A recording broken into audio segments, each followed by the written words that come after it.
জাতীয় সংসদকে বলা হচ্ছে মহান জাতীয় সংসদ, পবিত্র জাতীয় সংসদ, সার্বভৌম জাতীয় সংসদ, অনেক কিছু বলা হচ্ছে। কিন্তু সেই জাতীয় সংসদে দাঁড়িয়ে যদি জাতিকে অন্ধকারে রাখা হয় এবং সত্য কথা বলা না হয়, যদি অসত্য তথ্য দেওয়া হয়, তাহলে এটা জাতির জন্য দুর্ভাগ্যের এবং লজ্জা।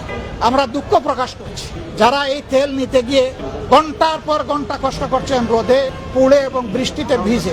আমরা যদি পারতাম তাদের দুঃখ দূর করার মতো কিছু আমাদের হাতে থাকতো, আমরা সেটা করতাম।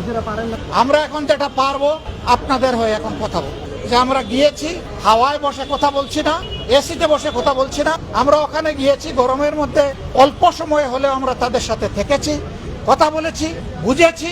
এই চিত্র এখন সংসদে আমরা নিয়ে এসেছি। আমরা এটা বিশ্বাস করি এবং স্বীকার করি এই সংকটটা এই সরকারের তৈরি না।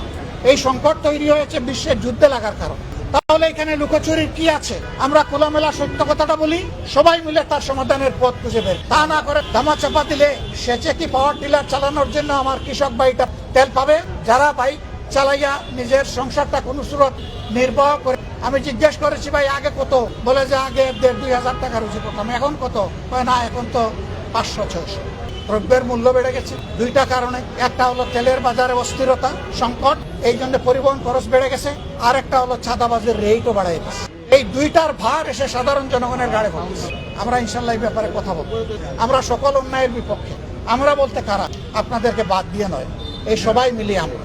আপনারা আমাদেরকে সংসদে পাঠিয়েছেন ভোট দিয়ে, আশা করেছিলেন আমরা সরকার গঠন করব। আল্লাহর ইচ্ছে ওটা হয় নাই, এই নিয়ে কোনো আফসোস নাই।